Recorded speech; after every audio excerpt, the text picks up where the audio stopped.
कैसे हो बच्चों? अच्छा, अब कल हमने एक कहानी सुनी, कुत्ते की वफादारी। उसके अंदर कुछ आपको प्रश्न होंगे जो आप पूछेंगे तो नहीं, पर मैं आपको समझाता हूँ कि क्या इसमें क्या होता है। अच्छा, अब ध्यान से सुनना। आपके पुस्तक के अंदर कुछ मुहावरे हैं, उनको आपको सुनने हैं और रटने हैं। हृदय हिला देना, हृदय को द्रवित कर देना, 9-2-11 हो जाना, भाग जाना, मार खा जाना, नुकसान होना, हक्का बक्का रह जाना, चकित हो जाना, फूटी कौड़ी न देना, अत्यंत गरीब होना, आव देखा न ताव, बिना सोच समझे काम करना, कोई चारा न होना, कोई उपाय न होना, रास्ता न होना, फूट फूट कर रोना, जोर जोर से रोना।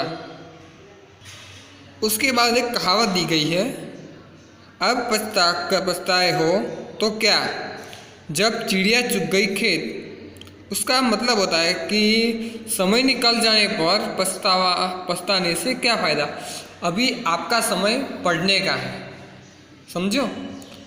जैसे आप अभी पढ़ते नहीं हो तो आगामी कोई कुछ वर्षों में आप कुछ सीख नहीं पाओगे और कभी आगे की कक्षा में बढ़ोगे नहीं। तो अभी से आप थोड़ी मेहनत करो तो बहुत अच्छी बात है। और वैसे भी हिंदी अपनी राष्ट्रीय भाषा है, तो राष्ट्रीय भाषा बोलना, लिखना और समझना आपको आना ही चाहिए। अभी आप 7वीं कक्षा में हो, कल अगले साल 8वीं कक्षा में पहुंच जाओगे और आगे आगे पढ़कर और आगे बढ़ोगे, जिससे अपने देश और अपनी स्कूल का नाम आप रोशन करोगे। तो इसीलिए आपको हिंदी बोलना और लिखना और समझना आना चाहिए। उसके लिए आपने पुस्तक के अंदर यह पाठ पढ़ा है, ये इकाई पढ़ी है, उसमें ये शब्द दिए गए हैं, जैसे कि समाधि, बंजारा, वफादार, सौ, लुटेरा, जमानत, सूझ और गोद। यह शब्द आपको अपनी पुस्तक के अंदर से ढूंढने हैं और उस पुस्तक के अंदर जो शब्द दिखाई दे रहे हैं उसका एक वाक्य लिखना है। समझ में आ गया?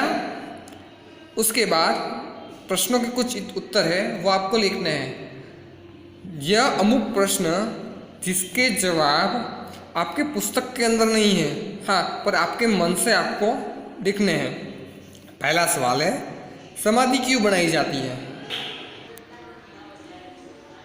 समाधि क्यों बनाई जाती है, उसके अंदर उत्तर है, कोई विशिष्ट व्यक्ति या प्राणी की याद कायम रखने और उसके अपना प्रेम तथा सम्मान प्रकट करने के लिए उसकी समाधि बनाई जाती है। उसके बाद आप इस कहानी को और कौन कौन से शीर्षक देना चाहेंगे? अब जैसे कि इस कहानी का एक ही नाम लेखक ने दिया है, कुत्ते की वफादारी। अच्छा, अब ये कहानी आपने सुनी बहुत ध्यान से, तो आपके मन में प्रश्न होगा कि यहाँ यह कहानी का नाम और कुछ भी दे सकते हैं। तो आप अपने मन मुताबिक कोई भी शीर्षक, 3 या 4 शीर्षक अपने आप लिखना। तीसरा सवाल, कुत्ते को वफादार प्राणी क्यों कहा जाता है? अब आप 7वीं कक्षा तक आए हो तो आपको इतना तो मालूम होगा कि कुत्ता वफादार प्राणी होता है, तो क्यों होता है वो इस पाठ के द्वारा आपको समझना है और अपने मुताबिक ही लिखना है। चौथा सवाल, बंजारे ने कुत्ते को आते देख कुछ सोचा होता तो क्या होता? अब बंजारा है, वो जब सामने से कुत्ता आता है, जो उस समय उसने कुछ सोच लिया होता कि क्या करना है, तो शायद कुत्ता बच जाता और जो उसके गले में जो चिट्ठी थी वो उसने पढ़ ली होती, तो उसको इतना तो गर्व होता ही कि ये मेरा कुत्ता बहुत वफादार निकला। आगे और एक सवाल है, सेठ ने कुत्ते को क्यों मुक्त कर दिया? अब आपने ये कहानी सुनी है तो आपको पता चल ही जाएगा कि कुत्ते को क्यों मुक्त किया था, और ना सुनी हो तो दूसरी और एक बार सुन लेना। अच्छा, शब्दों को शब्दकोश के क्रम में लिखिए। अब शब्दकोश के यानी कि अ, आ, ई वो स्वर और व्यंजन उसके मुताबिक आपको लिखना है। इसमें आश्चर्य पहला आएगा, इसलिए दूसरा आएगा,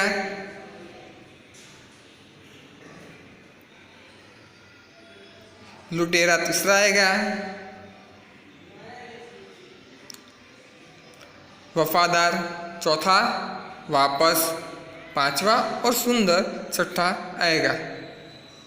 जैसे आप कक्कावारी लिखते हैं उसी अनुसार आपको इसके शब्द क्रम में स्थापित करना है।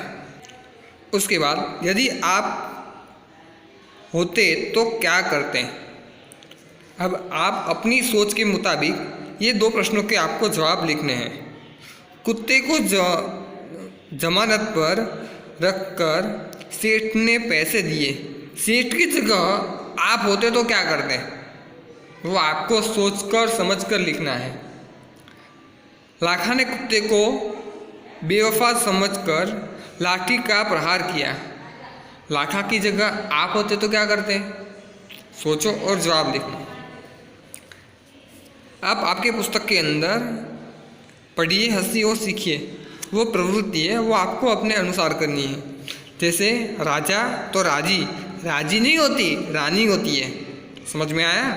वैसे ग्वाला तो ग्वाली नहीं, ग्वालिन होती है, ग्वालिनी नहीं, ग्वालिन।